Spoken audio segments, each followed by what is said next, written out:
إن الذين كفروا ويصدون عن سبيل الله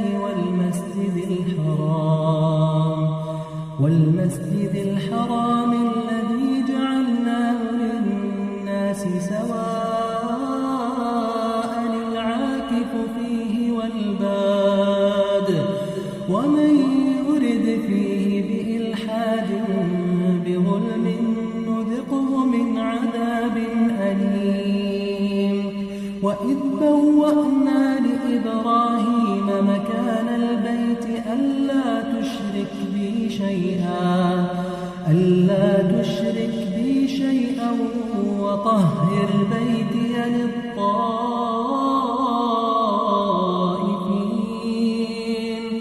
للطائفين